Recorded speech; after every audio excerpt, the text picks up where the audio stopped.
Tuhan boleh pada malam hari ini kami sama-sama dipertemukan di Zoom ini Tuhan. Kami berdoa Tuhan yang beracara di tengah-tengah kami, Roh Kudus yang memimpin diskusi kami, bincang-bincang kami Tuhan. Kami tahu bahwa Engkau ada di setiap musim hidup kami. Kami berdoa di saat kami berdiskusi, di saat kami sama-sama berbincang Tuhan akan apa yang Tuhan mau sampaikan kepada kami, biarlah hati kami terbuka, dan biarlah sungguh-sungguh bincang-bincang kami ini boleh saling membangun, saling menasihati dan menghibur, dan kami boleh semakin didewasakan, kami boleh semakin mengenal Tuhan, dan Tuhan yang membawa karakter kami boleh semakin serupa dengan Engkau. Kami bersyukur dan kami berdoa untuk setiap peralatan yang dipakai, koneksi jaringan yang ada. Kiranya Tuhan berkati sampai dengan acara ini selesai, bincang-bincang ini selesai. Kami minta Roh Kudus bekerja di tengah-tengah kami. Terima kasih Bapa di sorga, kami bersyukur hanya di dalam nama Yesus kami berdoa. Amin. Oke, rekan-rekan semuanya, mungkin ada yang baru pulang dari kerja ya, atau mungkin dari kegiatan hari ini di hari Senin setelah kita long weekend kemarin. Kita mau sama-sama bincang-bincang. Pertama-tama saya bersyukur untuk kesempatan yang diberikan oleh Cilia untuk sharing ya malam hari ini. Temanya bicara mengenai Valentine tanpa galau. Tahun ini mungkin Valentine-nya lebih terselamatkan ya, tanda kutip, karena bertepatan dengan pemilu. Mungkin kayaknya baru kali ini ya Valentine itu bertepatan sama hari pemilu. Dan juga nggak lama sebelum Valentine, artinya kemarin-kemarin ini kita baru Imlek ya. Jadi yang single-single justru malah bahagia kali ya, karena baru terima angpau bagi yang merayakan. Well, supaya bincang-bincang malam ini nggak terlalu meluas atau nggak seolah-olah mengalir tanpa kejelasan ya. Jadi saya ada sedikit bikin PPT hanya untuk sebagai panduan saja gitu ya, supaya nanti bincang-bincangnya lebih terarah. Nah, karena ini sifatnya bukan pengajaran yang satu arah begitu ya, jadi nanti silakan saja kalau teman-teman mau unmute ya, mau menanggapi, bisa di raise hand dulu, atau bisa nanti pada saat saya memberikan kesempatan, teman-teman semuanya bisa juga saling menimpali gitu ya, atau bertanya atau apapun itu. Nah, mungkin sebelum lebih lanjut perkenalkan dulu ya, nama saya Frita, saya sudah menikah, dikaruniai 2 orang anak, tinggalnya di Gading Serpong, dan join di BRG sepertinya kalau saya tidak salah Januari 2021 gitu ya. Dan sekarang ada di BRG I1 sebagai PIC, dan bersyukur bisa bertemu dengan rekan-rekan semuanya di sini ya. Mungkin itu perkenalan singkat saja. Kalau bicara mengenai single, dulu saya single selama 23 tahun, lalu pacaran dengan suami saya sekarang, jadi dia pacar pertama dan terakhir. Setelah berteman 3 tahun, jadi saya melewati fase berteman, lalu berteman dekat, lalu berpacaran, dan akhirnya menikah begitu. Sampai sekarang sudah 14 tahun menikah. Mungkin itu perkenalan singkatnya aja. Nah, kalau kita lihat kata galau ya teman-teman ya, saya coba cari tahu kata galau tuh apa sih gitu. Kok temanya Cilia memberikannya Valentine tanpa galau gitu. Nggak cuma Valentine sih, tapi misalnya momen-momen kondangan gitu ya, momen-momen reuni gitu. Lalu status kita masih single, atau mungkin sudah berpacaran tapi belum menikah gitu ya. Kadang-kadang membuat kegalauan gitu. Tidak terelakkan juga dialami oleh anak-anak Tuhan gitu ya.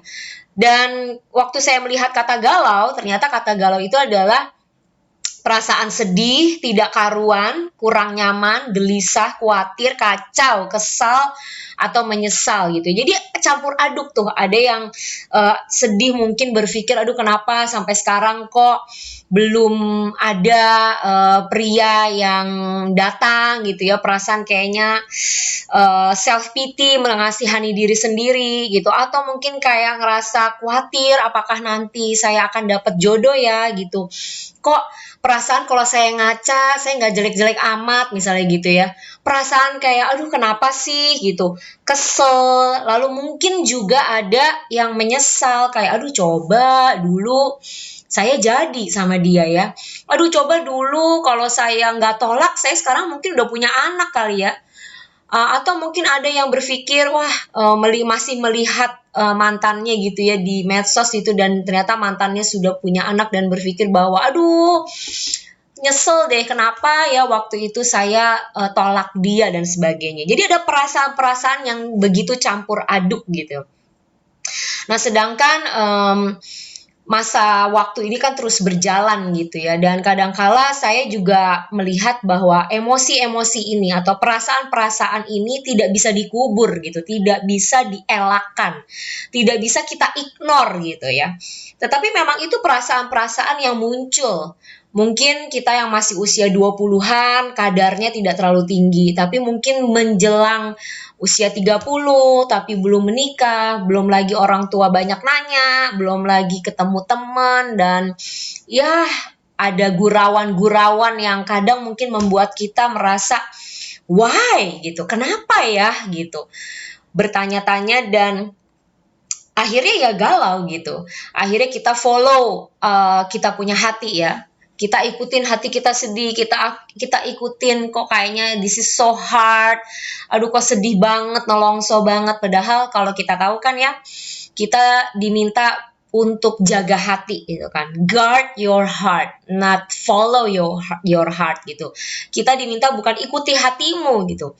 Hatimu lagi sedih, hatimu lagi galau, ya udah ikutin aja gitu. Enggak, tapi kita diminta untuk jaga hati kita. Jadi memang kegalauan-kegalauan yang teman-teman hadapi itu adalah sesuatu yang normal, tetapi kita tidak mau berada di dalam fase itu sampai akhirnya merusak diri kita, sampai akhirnya kita tidak bisa lagi melihat atau memandang dari kacamatanya Tuhan, sampai kita stres, depresi, sulit bersyukur ya, sampai itu benar-benar membuat kita jadi sangat galau gitu. Nah, jadi kita perlu berhati-hati. Nah, teman-teman, kita kan bacaan di BRG ya, di 2 hari ini, itu ada ayat-ayat yang diulang ya. Misalnya gini, kayak kemarin sama hari ini, itu ada ayat di Mazmur 42 dan 43 di pasal itu.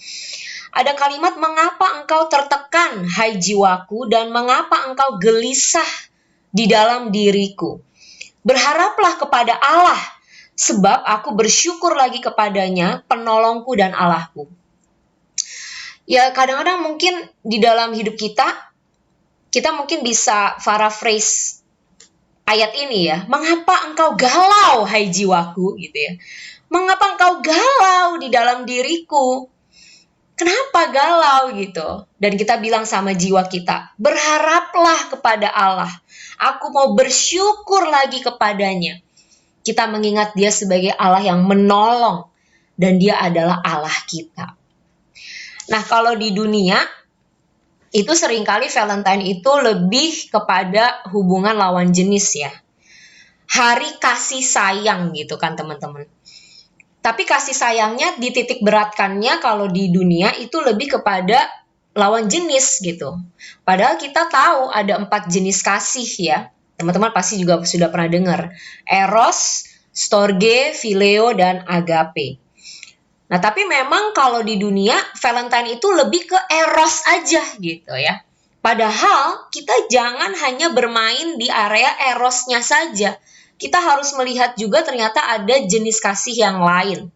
Kalau Eros itu kan kasih yang romantis atau seksual ya, jadi memang yang lawan jenis. Itu pun sekarang diselewengkan dengan LGBT misalnya. Kemudian Storge, di mana kasih yang ada di dalam keluarga, kepada orang tua kita, saudara kita gitu ya. Atau Phileo, kasih persahabatan kepada teman-teman kita yang dekat dengan kita. Lalu Agape, kasih yang sempurna, yang tanpa syarat, yaitu kasihnya Kristus. Nah, jadi kalau kita mau untuk nggak galau nih di era-era kondangan lah gitu ya, reuni lah, ketemu keluarga, tante, om, dan lain sebagainya, Valentine. Mau nggak kita melihat kasih itu dari perspektif yang lebih besar, yaitu bukan hanya eros, tetapi juga kasih storge, agape, dan phileo gitu. Kita belum punya pacar nih, oke nggak apa-apa. Apa kan nggak ada salahnya kalau kita bikin surat cinta misalnya buat Tuhan gitu ya. Tuhan, di hari spesial ini mungkin saya belum ada pasangan Tuhan, tapi saya mau bikin surat cinta buat Tuhan. Saya nggak mau fokus kepada apa yang tidak ada pada saya sekarang. Kadang-kadang manusia gitu ya, fokusnya pada apa yang tidak dipunyai gitu. Padahal yang Tuhan kasih itu udah begitu banyak gitu. Atau mungkin menggunakan momen Valentine untuk mengungkapkan kasih kita kepada orang tua kita, kepada kakak adik kita gitu ya. Orang-orang yang mungkin selama ini kita, ya itu kan memang papa mama saya gitu ya, emang itu adik kakak saya gitu. Tapi mau nggak kita menjadikan hari yang spesial disebut sebagai hari kasih sayang ini, kan nggak ada salahnya kita beliin coklat buat adik kita misalnya gitu ya. Sehingga dia juga merasakan kasih sayang. Karena esensinya hari kasih sayang itu adalah bagaimana kita menyalurkan kasih Allah gitu. Nggak cuma bicara mengenai eros. Nah, jadi ada hal-hal yang sebenarnya kita bisa lakukan untuk menunjukkan kasih sayang di hari Valentine.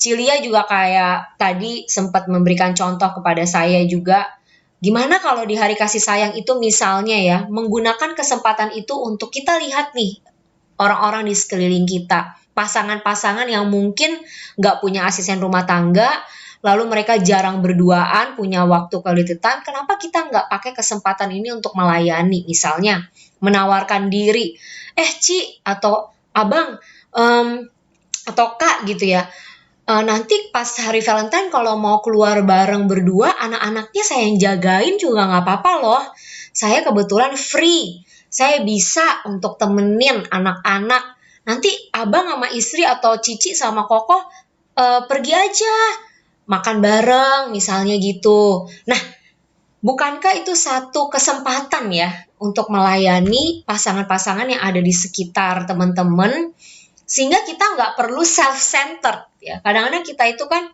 merasa, aduh kok gue belum punya pasangan ya, karena kita galau karena kita self-centered. Tapi kalau kita mentalnya adalah melayani, bukan menerima, mentalnya kita adalah, yaudah deh Tuhan, karena Tuhan masih mengizinkan saya berada dalam stage single ini, maka apa ya yang bisa saya lakukan supaya saya juga nggak fokus ke diri saya. Jadi dibandingin kita scrolling medsos gitu ya, kita lihat-lihat, aduh nih orang enak banget ya, udah punya pasangan, bisa dapat bunga, bisa dibeliin coklat dan lain sebagainya. Kan nggak ada salahnya kalau kita menggunakan kesempatan itu untuk justru melayani orang lain, menyalurkan kasih Allah, bukan hanya berpaku kepada yang eros ini, tapi phileo, storge, dan juga agape. Nah, sebelum ke slide berikutnya, yuk kita bincang-bincang nih teman-teman di sini. Apa yang teman-teman mungkin mau sampaikan atau mau diskusikan, boleh, supaya tidak satu arah ya. Silahkan di unmute aja langsung.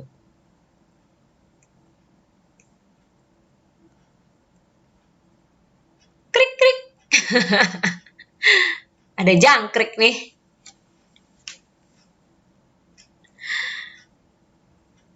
Ada yang mau memberi tanggapan?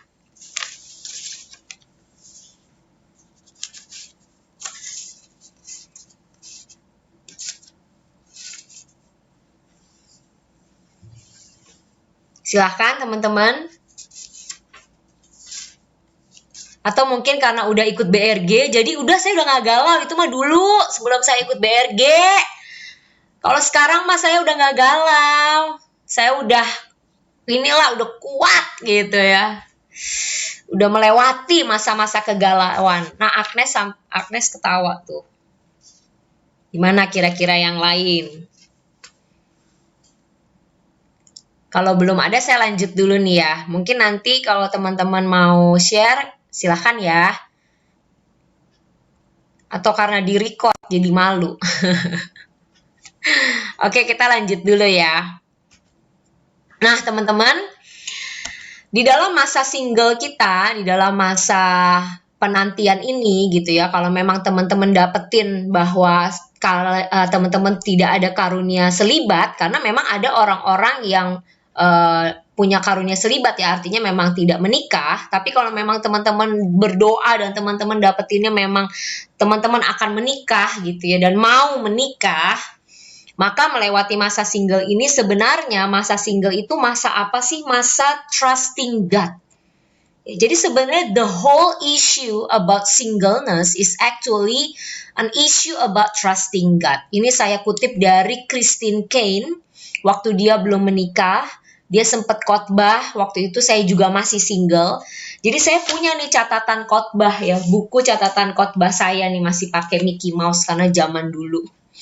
Saya buka-buka lagi dan ternyata di sini ada, saya pernah catat khotbah tentang singlehood yang dibawakan oleh Christine Caine, hamba Tuhan dari Amerika, sekarang sudah menikah dan punya anak.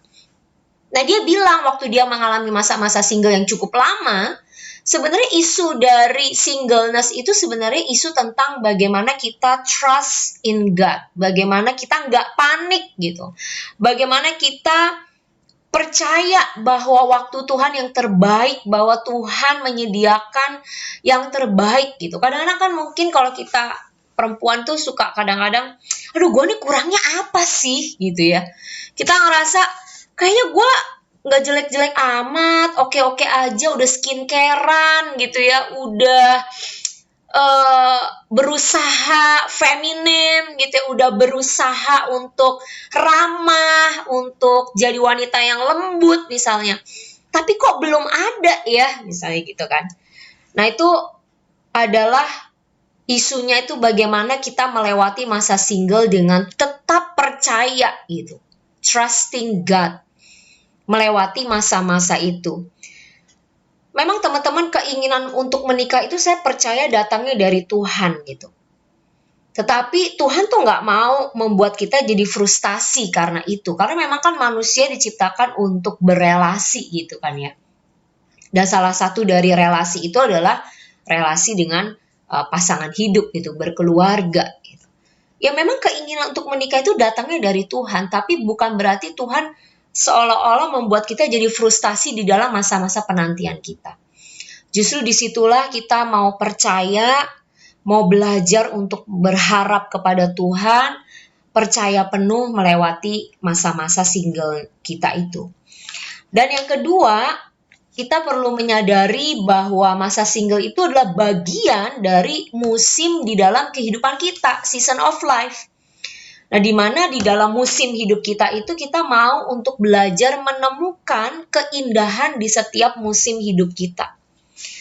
Jadi di setiap musim tuh pasti ada indahnya ya, ada nggak indahnya juga gitu ya. Artinya ya ada manis, ada pahit lah gitu ya. Di dalam setiap season hidup kita tuh pasti ada warna-warni gitu. Tapi bagaimana kita menemukan keindahan di setiap musim itu? Waktu single akan seperti apa nanti? Ada manisnya, tapi ada perjuangannya juga. Nanti menikah pun bukan berarti bahagia happily ever after, itu hanya di novel ya, hanya di komik apa buku-buku cerita gitu. Happily ever after yang ketemu pangeran terus tiba-tiba langsung bahagia selamanya, enggak.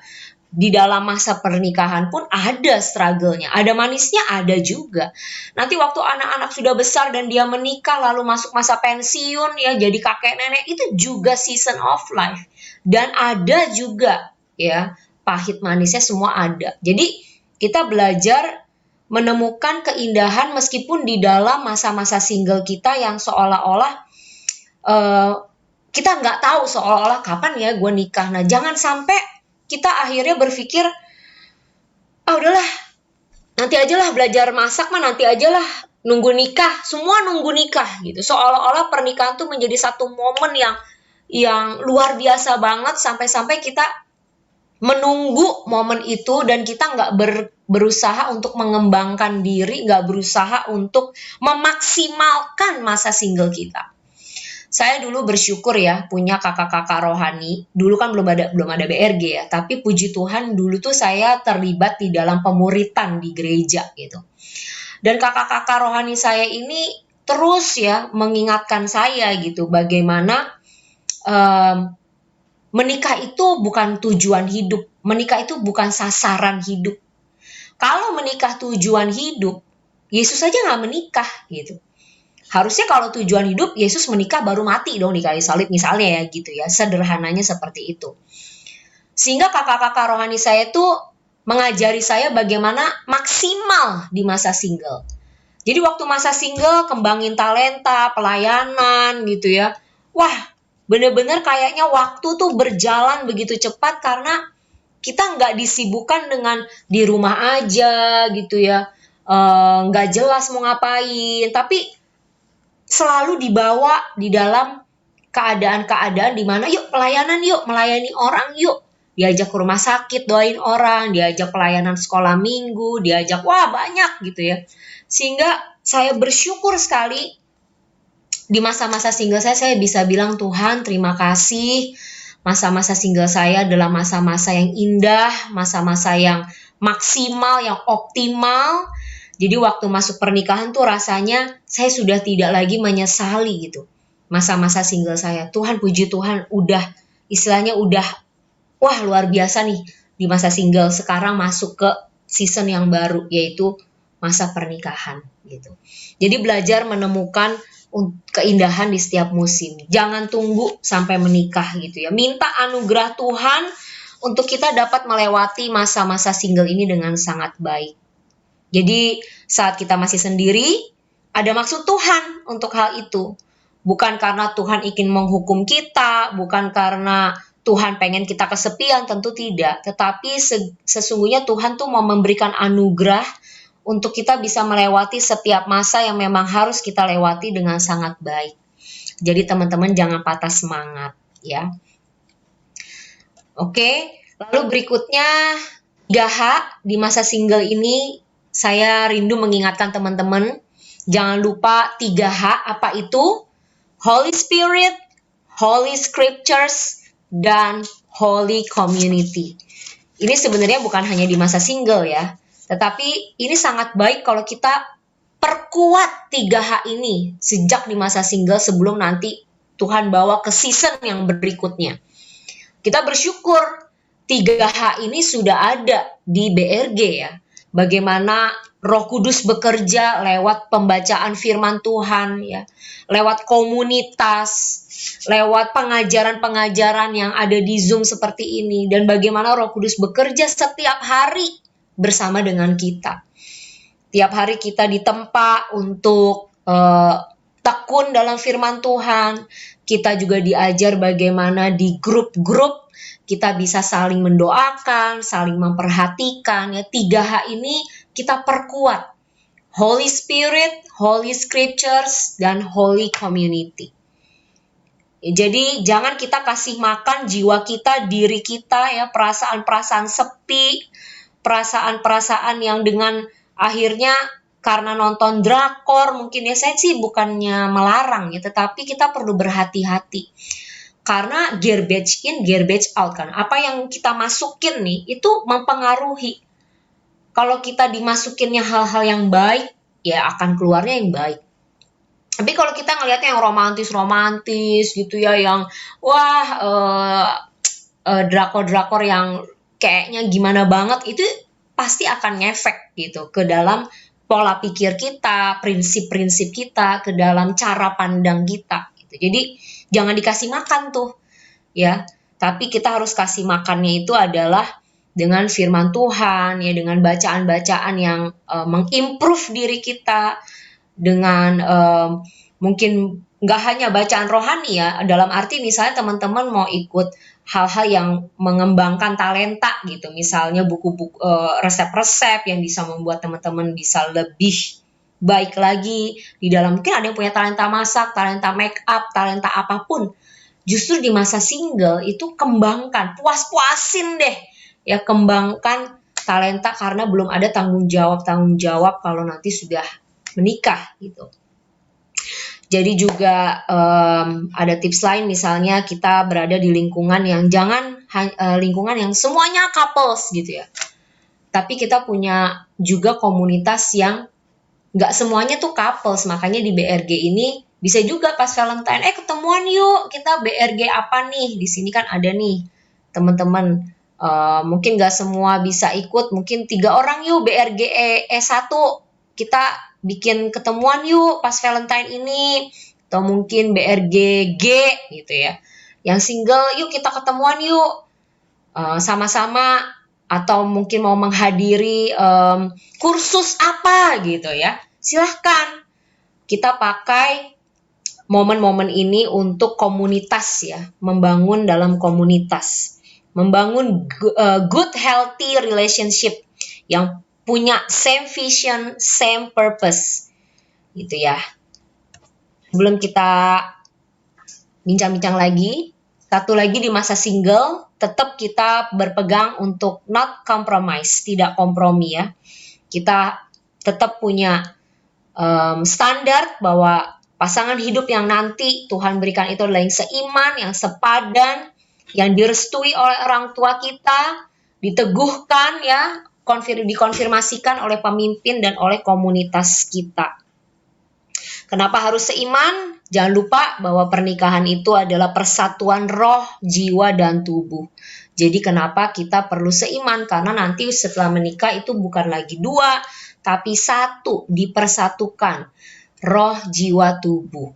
Oleh karena itu perlu seiman, sepadan. Dan jangan lupa salah satu konfirmasi yang paling besar, apakah ini benar dari Tuhan, apakah ini benar kehendak Tuhan, salah satu konfirmasinya adalah restu dari orang tua, restu dari pemimpin, kakak-kakak rohani, mentor, bapak rohani, dan komunitas. Ayo teman-teman, silahkan ditanggapi.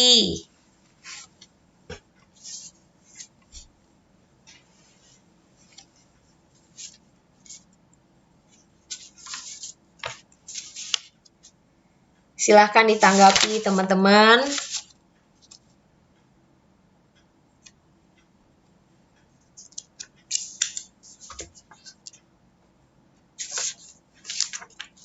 Bertanya juga boleh.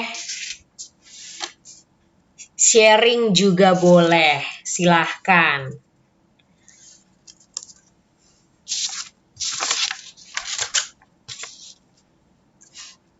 Butuh kehangatan ya, soalnya bincang-bincang hangat nih.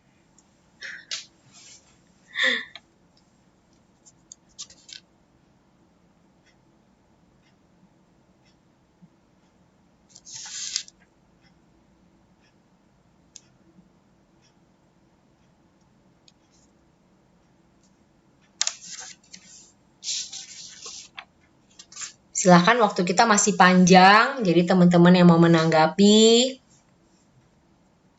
mau cerita struggle-nya, silahkan.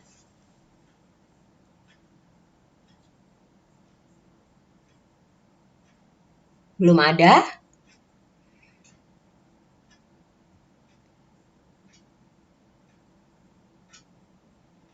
Soalnya saya slide-nya nggak banyak. Karena berharapnya dari teman-teman juga ada cerita, ada sharing.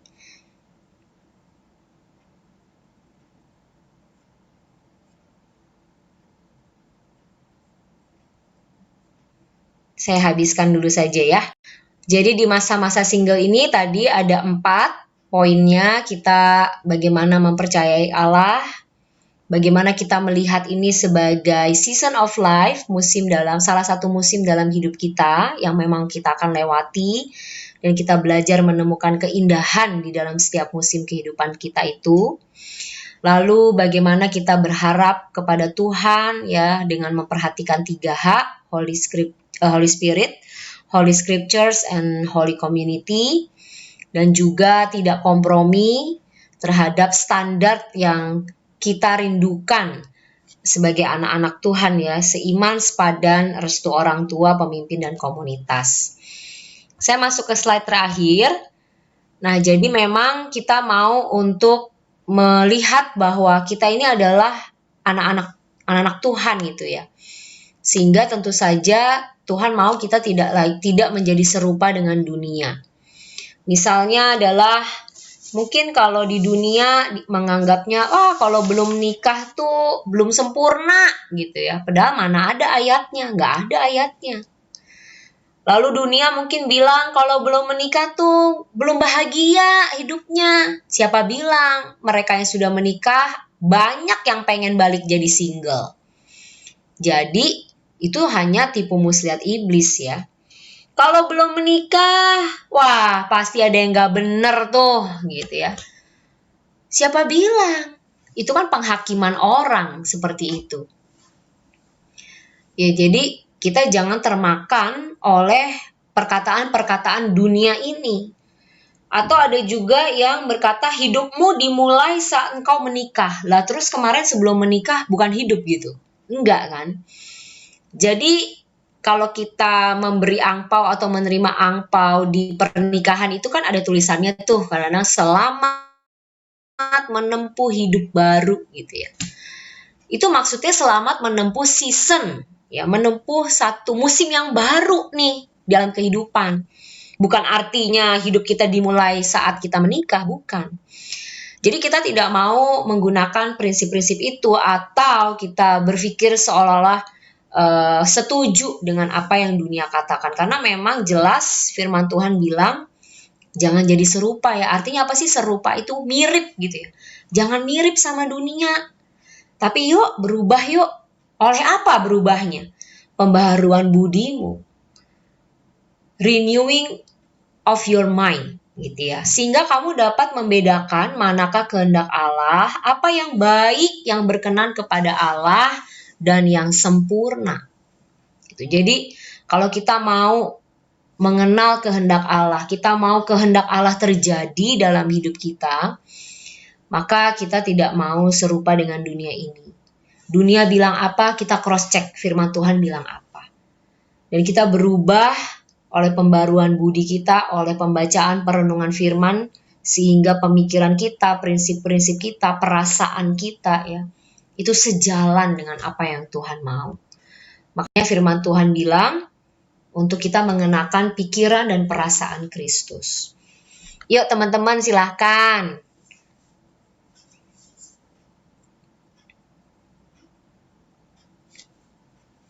Saya slide-nya sudah habis. Kak Frita mau tanya dong, saat single, sampai kapan kita harus berdoa dan berusaha untuk menemukan pasangan? Bagaimana kita bisa tahu kehendak Allah bagi kita adalah untuk menikah atau memang tidak menikah? Apakah ada tanda-tanda khusus? Oke, kalau yang pertama, sampai kapan kita harus berdoa dan berusaha menemukan pasangan? Ya, kalau buat saya, kita ya berdoa aja nggak apa-apa gitu. Nggak ada target-target misalnya, wah saya harus berdoa setiap hari nih gitu. Terus begitu kita lupa gitu berdoa sehari aja gitu ya, kita kelupaan berdoa buat pasangan hidup, lalu kita ngerasa, aduh gawat nih, kemarin lupa, jangan-jangan Tuhan lupa. Ya, nggak gitu ya. Jadi ya berdoa aja gitu. Nggak ada target yang gimana banget sih. Berusaha menemukan pasangan ya sewajarnya aja. Jadi kita jangan jadi gini ya, kalau saya tuh waktu single saya prinsipnya gini. Saya kejar panggilan Tuhan. Waktu saya kejar panggilan Tuhan, orang yang ada waktu di dalam perjalanan saya mengejar Tuhan, itu bisa kita consider, bisa kita pertimbangkan. Jadi waktu kita kejar panggilan Tuhan, ternyata nih ada pria yang mendekati gitu ya. Di dalam waktu kita mengejar panggilan Tuhan, itu kita bisa doakan gitu. Jadi waktu saya bertemu dengan suami saya sekarang, Yonatan, itu waktu saya mengejar panggilan, kita bertemunya itu di kampus, di dalam pelayanan kampus. Jadi kita beda jurusan sebenarnya. Nah, tapi waktu kita mengejar panggilan, waktu kita ikut Tuhan, ya sungguh-sungguh kita melayani di kampus kita di UPH, Tuhan pertemukan kami gitu. Waktu itu temenan dulu aja, nggak ada perasaan apa-apa, sama sekali nggak ada. Bahkan teman saya ngejodohin pun saya tolak gitu. Oh enggak, saya nggak mau sama Yonatan gitu ya. Tapi waktu perjalanan itu akhirnya kok bisa ya Tuhan tuh deketin, tiba-tiba bisa pelayanan radio bareng, bukan kita yang buat-buat, bukan, tiba-tiba aja tuh kayak Tuhan bikin bisa pelayanan mission trip bareng, sekelompok lagi gitu. Terus bisa pelayanan radio bareng gitu. Nah dari situ kok jadi deket gitu, jadi deket, lama-lama jadi deket gitu. Secara fisik gitu ya, secara tampilan gitu, sebenarnya bukan tipe saya gitu. Tapi entah bagaimana Tuhan menumbuhkan ada satu perasaan yang coba kamu doain gitu. Jangan langsung ditolak, ini bukan tipe saya Tuhan, saya mau yang lain gitu ya. Kan hamba Tuhan juga banyak yang lain, Tuhan gak cuma dia gitu. Saya pengen yang lain misalnya gitu. Tapi gak tahu kenapa, waktu itu saya baca buku judulnya Pasangan Profetik. Bukunya masih saya simpen tuh. Nah buku itu membukakan saya banyak hal gitu. Sampai akhirnya saya mendoakan Yonatan gitu. Dan akhirnya kita bisa berteman dekat, jadian, dan akhirnya singkat cerita sampai akhirnya kita menikah. Jadi di dalam pengejaran kita kepada panggilan Tuhan, disitulah nanti Tuhan akan pertemukan. Jadi kita nggak yang usaha bagaimana dalam arti apakah bisa lewat misalnya aplikasi. Sekarang kan ada tuh aplikasi.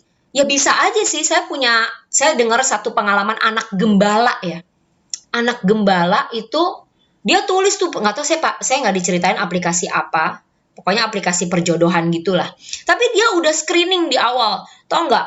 Parah banget screeningnya itu artinya gini. Dia pengen yang cinta Tuhan. Yang penuh Roh Kudus. Ya di gereja kami kan penuh Roh Kudus itu bisa bahasa roh gitu ya. Penuh Roh Kudus berbahasa roh gitu. Wah sampai detail gitu. Sampai apa bener nih ada gitu yang di aplikasi yang bakalan kayak begini. Ternyata ada. Akhirnya mereka ketemu. Mereka lewatin prosesnya, jadi lewat aplikasi, tapi tetap prosesnya harus dilewatin, berteman dulu, ketemu langsung, nggak beli kucing dalam karung, jalanin prosesnya sewajarnya, pertemukan dengan pemimpin, orang tua. Jadi prosesnya tuh, proses aplikasinya doang di awal sebagai jalan ketemu. Sampai akhirnya menikah, beneran menikah gitu. Dapat anak gembala juga gitu. Jadi bisa saja gitu menggunakan dating apps seperti itu ya.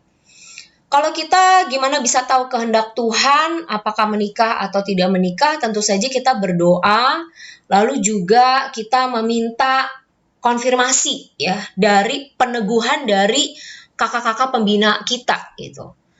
Orang-orang yang mengenal kita. Dan salah satunya adalah juga bagaimana tanggapan orang tua. Saya dulu pernah bertanya ke papa saya, "Pah, kalau saya nggak nikah gimana?" Saya nggak tahu kenapa tuh. Saya tanya kayak gitu. Karena memang saya lihat sih waktu itu beberapa kakak-kakak pembina saya itu menikahnya cukup di usia yang dewasa gitu. Dan ada juga yang tidak menikah gitu. Saya jadi berpikir, "Pah, gimana kalau aku nggak married?" Gitu. "Kenapa mikir gitu?" Gitu. "Pasti married lah," gitu. Papa saya bilang gitu. Wah, saya jadi tahu nih, berarti papa saya berharap saya married gitu kan. Kemudian ngobrol dengan kakak-kakak pembina, gitu. Ngobrol, ya sambil terus diuji. Jadi didoakan sungguh-sungguh, gitu. Sambil terus diuji. Ya saya juga menyiapkan diri. Tuhan, kalau memang kehendak Tuhan adalah saya untuk melajang, saya mau sepenuhnya buat Tuhan. Jadi melajang itu jelas, bukan melajang karena saya nggak mau hidup susah lah, saya nggak mau lah menikah tuh susah, jadi saya mau melajang aja. Alasannya harus jelas bahwa kita tahu melajang itu karena kita mau sepenuhnya melayani Tuhan. Bukan untuk diri sendiri, supaya apa yang saya punya saya nggak mau bagilah. Ini saya dapat warisan banyak nih, saya nggak mau menikah lah. Ini saya mau nikmatin untuk keliling dunia gitu. Itu kan alasannya nggak jelas ya, alasannya salah gitu. Tapi kalau alasannya untuk melayani Tuhan, benar-benar tahu bahwa memang ini karunia khusus yang Tuhan berikan, maka akan ada peneguhan-peneguhan dari kakak rohani kita, orang tua, ya, konfirmasi-konfirmasi yang terus mengarahkan kita, ternyata memang ini nih jalannya, memang tidak menikah gitu. Dan Tuhan pasti akan kuatkan kita untuk tidak menikah, gitu ya. Mungkin itu yang bisa saya sampaikan dari pertanyaan tadi. Teman-teman ayo dong, silahkan membuka suaranya.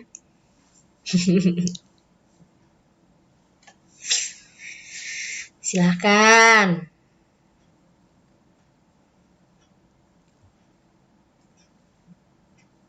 Malam kudus, sunyi senyap.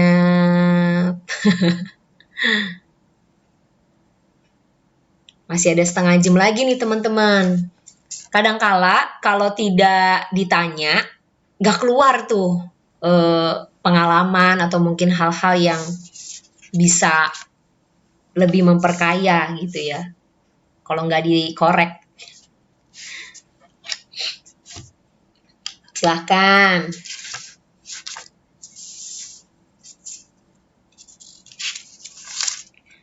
Manusia tuh kadang-kadang unik ya. Yang single pengen banget menikah. Tapi yang udah menikah, aduh, seandainya saya masih single gitu ya. Saya bisa nih jalan-jalan gitu. Nggak mikirin nih anak suami bagaimana ini gitu. Aduh, kalau saya masih single enak nih gitu kan. Minta doanya tahun ini bertemu pasangan hidup. Katakan amin. Haleluya. Iya. Nah, jadi memang berdoa, berusaha juga, ya berusaha dalam arti kadang-kadang cewek tuh punya prinsip yang menurut saya kurang tepat ya. Misalnya gini, ya kalau dia sayang sama saya, dia harusnya terima saya apa adanya dong, gitu ya. Sehingga kita tidak berdandan misalnya. Kita tidak mengupgrade diri kita. Kita punya nih kriteria, oh pasangan saya harus gini, A, B, C, D gitu ya. Tapi kan di sisi yang lain pria ya atau calon pasangan hidup kita juga punya kriteria A, B, C, D itu kan gitu. Sehingga kita jangan hanya memikirkan diri kita dalam arti ya kalau dia nggak bisa terima saya apa adanya ya udah jadi saya tampil apa adanya aja, beginilah saya emang orangnya cuak apa namanya itu kalau ketawa ngakak, emang gini saya kalau ketawa tuh wah gitu ya, gempar gitu, emang saya orangnya begini. Nggak bisa begitu ya, kita memang mau punya pasangan yang mengasihi kita bukan karena rupa kita ya, tapi tidak bisa dipungkiri yang bisa lihat hati itu kan Tuhan. Manusia kan nggak bisa lihat hati. Jadi manusia itu pertama-tama pasti akan lihat apa yang nampak dulu nih, gitu. Kasarnya tuh casingnya dulu lah yang dilihat gitu kan. Apakah menarik gitu. Apakah jutek tampilannya. Jadi kalau dari tampilannya saja kita cuek, nggak peduli gitu ya. Ya mungkin pria-pria juga mau mendekati kita, mau lihat kualitas kita yang di dalam yang seperti intan ini juga karena terselubung oleh kita yang nggak mau memperbaiki apa misalnya penampilan kita, misalnya seperti itu ya sederhananya. Ya sulit juga karena memang pria itu biasanya tertariknya awalnya itu dari penampilan dulu gitu ya. Jadi inner beauty pasti harus, tapi juga yang di luar pun tidak bisa disepelekan. Gitu.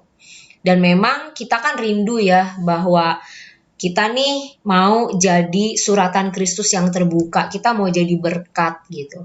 Ya masa sih kita tidak merawat ya apa tubuh ini, penampilan ini, bukan untuk mewah-mewah ya, bukan, tapi sewajarnya lah. Batasan yang seperti apa? Gimana yang boleh cewek lakuin waktu suka sama cowok supaya nggak terkesan mengejar.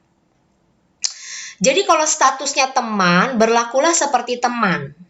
Gitu. Jadi kalau memang jelas nih statusnya masih temenan, ya berlakulah seperti teman.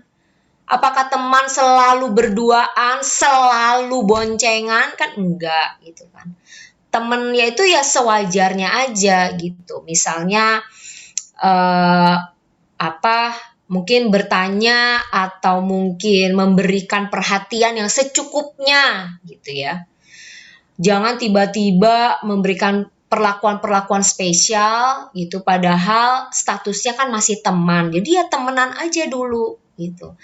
Kita juga nggak terlalu jual mahal, artinya kalau dia gayung bersambut dengan perhatian kita, ya berarti ya kita coba doakan dan kita coba meresponi dengan sewajarnya gitu.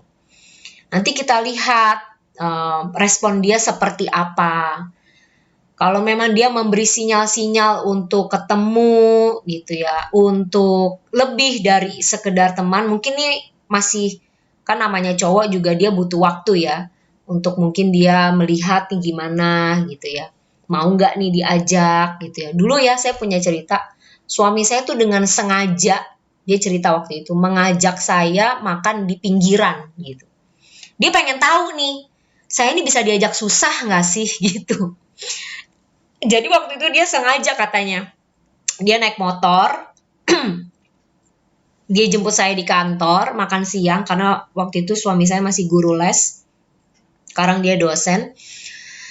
Jadi dia dengan sengaja jemput saya dan ajak saya makan di pinggiran lah gitu, yang murah lah gitu lah. Dia pengen lihat nih, saya kepanasan nggak sih, saya ngedumel nggak sih, dia pengen lihat nih, nih calon istri bisa diajak susah nggak gitu.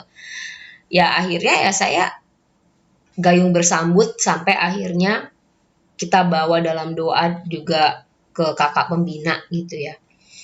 Jadi ya batasannya sepanjang statusnya masih teman, kita coba bertanya kepada diri sendiri, apakah teman seperti ini gitu ya, memberi emotikon love gitu misalnya. Tapi kalau belum lebih dari teman, sebaiknya ya tidak perlu memberi perhatian-perhatian yang lebih. Nanti sambil berjalannya waktu, sambil kita lihat gimana nih responnya gitu. Apakah cukup menjawab? Kalau belum cukup menjawab bisa bisa juga di unmute, langsung tanya. Ada juga, Ci gimana menanggapi sahabat yang bilang nanti mau menikah dengan kita? Oh berarti sahabatnya lawan jenis ya. Tapi dia belum siap untuk komit saat ini. Ada fokus lain yang mau dia kejar dulu. Bentuk disiplin dari dirinya. Ngumpulin finansial yang cukup, sama ngurusin keluarganya. Nah sekarang pertanyaannya, dia ini bilang akan menikah dengan kita, artinya dia sudah nembak ya, nembak kan bahasa gaulnya. Apakah sudah nembak? Gitu. Apakah ini berarti statusnya kalian sudah pacaran? Atau belum nih? Atau masih digantung? Gimana nih? Kalau misalnya masih digantung, ya berarti kan belum ada status yang jelas. Ya kita minta kejelasan gitu. Kamu kan bilang nih mau menikah. Lalu bagaimana ini status kita sekarang jadinya? Ditanya lagi ke dia. Jangan kita yang bilang, oh kamu menikah sama saya ya. Kalau gitu saya berarti calon istri kamu. Berarti kita pacaran ya. Jangan kita yang memperjelas. Coba ditanya balik ke prianya. Kamu kan bilang nih mau menikah dengan saya tapi nanti. Jadi status saya sekarang apa? Lalu nantinya gimana? Karena kan wanita butuh kepastian juga ya. Mungkin kalau pria itu kan istilahnya kalau wanita kan ada masa-masanya tuh, misalnya kalau memang mau punya keturunan itu kan sebaiknya di masa-masa yang sebelum 40 gitu kan. Kalau pria kan nggak ada consideration ke situ kan. Jadi menanggapinya adalah ya kalau memang masih digantung, tanyakan. Jadi status kita apa nih? Gitu. Jadi ada kejelasan, jangan TTM, teman tapi mesra, atau hubungan tanpa status. Jangan, statusnya harus jelas.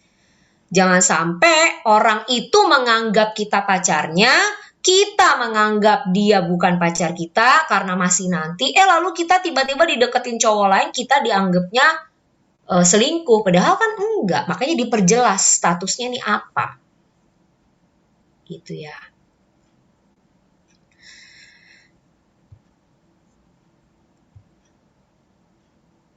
Adalah bagaimana jika wanita mengungkapkan perasaannya duluan? Kalau saya biasanya saya bukan prinsip ya, saya berpikirnya itu alternatif terakhir. Bisa nggak kita pakai mak comblang? Bukan mak comblang ya, tapi misalnya nih, ternyata pria itu juga komsel di yang kita kenal lah gitu ya, misalnya ikut komsel juga. Bisa nggak pemimpin komsel kita yang ngomong ke pemimpin komsel dia, sehingga dijembatani gitu. Itu akan lebih baik dibandingkan kita mencoba untuk mengungkapkan dulu nih perasaan kita. Gitu. Jadi kalau saya memakai jurus terakhir sih, maksudnya saya lebih prefer coba pakai cara yang lain gitu. Untuk seperti yang tadi saya bilang, mungkin nggak ya ketua komselnya sama ketua komsel saya ngomong nih, Kak, saya nih sebenarnya udah dideketin nih sama si Anton, misalnya namanya si Anton ya. Tapi kalau dia nggak pernah nembak saya digantung terus nih, Kak. Kakak kan kenal tuh sama ketua komselnya. Gimana ya, Kak ya? Ya, gimana apakah bisa dijembatani gitu antara si pemimpin komsel ini sehingga sebisa mungkin cowok ini yang maju gitu. Ya. Nanya lagi, restu orang tua itu kan penting, tapi gimana kalau ternyata standar orang tua kita bertentangan dengan standar kita, nggak pernah klop. Misalnya standar orang tua harus cari suami S3, padahal menurut kita itu nggak esensi, sehingga akhirnya kita susah menemukan pasangan yang bisa direstui orang tua. Nah, kalau yang seperti itu, biasanya coba ajak ngobrol dulu orang tuanya. Kenapa, Pak? Kenapa sih? Aku pengen tahu deh. Kenapa Papa punya standar harus S3? Coba cari tahu. Jangan-jangan dia punya pemikiran, ya karena kalau S3 itu, dia tuh udah pasti mapan, masa depan kamu tuh jelas, bla bla bla bla bla. Sehingga kita tahu dibalik dari dia punya syarat itu tuh apa. Karena saya percaya umumnya ya, orang tua itu pasti kan ingin yang terbaik buat anak. Nah, jadi kita perlu cari tahu kenapa. Kenapa harus S3? Nah, dari situ kita baru bisa diskusi dengan orang tua kita. Jangan langsung kita tolak gitu. Jangan langsung kita, apa-apa nih emang nih atau mama nih. Aneh banget sih harus S3, gimana sih? Tapi coba kita ajak ngomong. Kita ajak ngomong gitu ya, pelan-pelan. Nah, dari situ nanti kalau mungkin ada kandidat yang bukan S3, ya coba dikenalin pelan-pelan, sambil terus didoakan. Nah, dulu saya waktu meminta restu orang tua, saya terbuka apa adanya. Karena saya bilang sama Tuhan, konfirmasi yang paling besar itu harus restu orang tua. Saya nggak mungkin jalan tanpa restu orang tua. Nah, waktu itu kondisi Jonathan itu secara ekonomi di bawah kami gitu, di bawah saya. Dan pada saat itu papahnya ada hutang. Lalu yang kedua, kondisinya ini tanpa menjelekkan ya, karena suami saya juga cerita.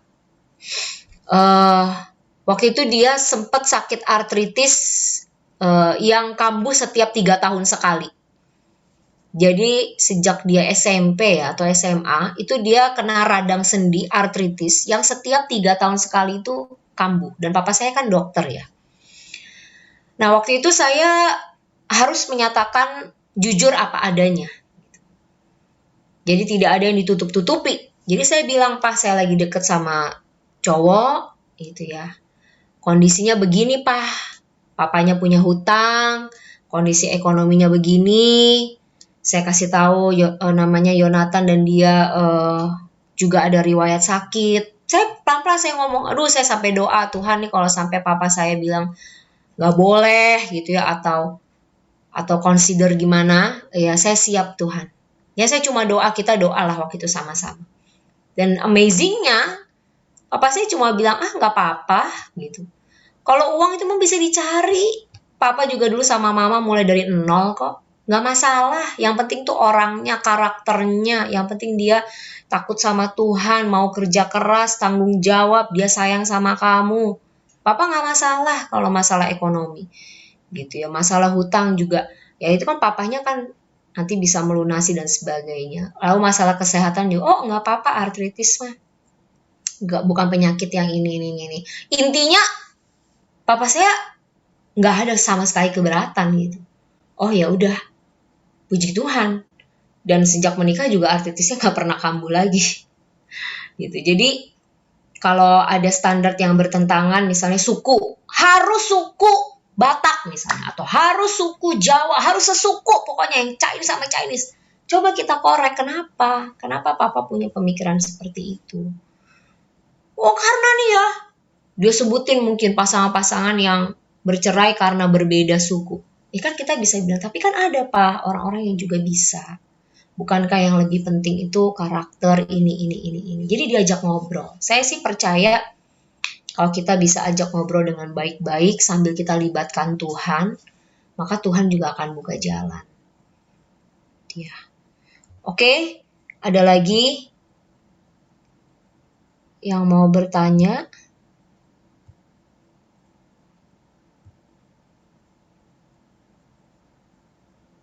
Mau langsung juga nggak apa-apa, silahkan. Kalau ada yang mau bertanya lagi. Apa tujuan menikah? Wow, that's so good. Kalau kita melihat kepada mandat, oke, Fiona, sorry ada direct message ya. Oke, Vi. Nah, apa tujuan menikah? Jadi memang kalau kita lihat dari kejadian bahwa memang menikah itu adalah untuk kita beranak cucu, penuhi bumi, taklukkan bumi, gitu ya. Jadi kita menikah untuk menghasilkan keturunan ilahi, ya, untuk kita meneruskan kerajaan Allah, gitu ya, beranak cucu, penuhi bumi, taklukkan bumi. Lalu tujuan menikah itu, kalau secara pribadi buat saya, selain daripada kita melakukan mandat itu untuk beranak cucu dan memenuhi bumi, menaklukkan bumi, memiliki keturunan ilahi, yaitu juga menjadi instrumen ya untuk kita bertumbuh di dalam karakter Kristus, untuk kita semakin serupa dengan Kristus. Jadi tujuan menikah orang Kristen itu bukan semata-mata bahagia, tapi bagaimana lewat pernikahan kita sama-sama bertumbuh ke arah Kristus. Bagaimana waktu dua jadi satu, kita akan dipakai dengan lebih efektif, kita akan dipakai dengan lebih dahsyat. Waktu dua insan ini menikah, dua jadi satu, ini dengan kapasitas yang lebih besar. Dan dua-duanya ini bagaimana terus menjadi semakin serupa dengan Kristus. Jadi pernikahan menjadi satu wadah di mana Tuhan membentuk kita dan memakai kita bagi kerajaannya di bumi ini. Kita sendiri bisa nggak melakukan panggilan? Bisa. Menjalankan panggilan? Bisa. Tapi waktu kita dipersatukan ya dengan anak Tuhan yang juga cinta Tuhan, yang juga mengejar panggilan Tuhan, itu ada kekuatan yang besar di situ. Sama-sama nih. Dan waktu kita bersama-sama, kita punya keturunan ilahi, kita memuridkan anak-anak kita, sehingga waktu kita dipanggil Tuhan kembali, ada anak-anak kita yang meneruskan kegerakan Tuhan, yang meneruskan kerajaan Allah di bumi, gitu ya. Nah, kalau teman-teman mau lebih spesifik atau lebih dalam, banyak buku-buku yang baik sekali untuk teman-teman baca, gitu. Mengenai pernikahan, mengenai bagaimana menanti masa-masa seperti ini, ya, singleness gitu, bagaimana memperlengkapi teman-teman untuk masuk ke dalam pernikahan. Seperti pertanyaannya Agnes tadi ya, itu sebenarnya ada juga di buku-buku yang teman-teman bisa gali lebih dalam, sehingga bisa mendapatkan lebih kaya lagi jawabannya dari apa yang saya sampaikan tadi. Apakah ada lagi? Saya coba lihat Q&A. Sudah tidak ada di Q&A. Sudah 8.49.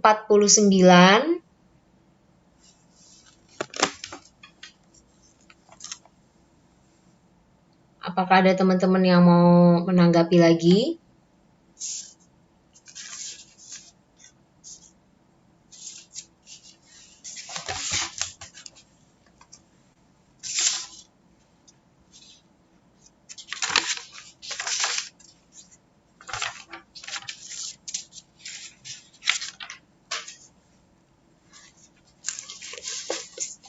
Nah, kadang Cilia itu kan sering nulis jurnal ya.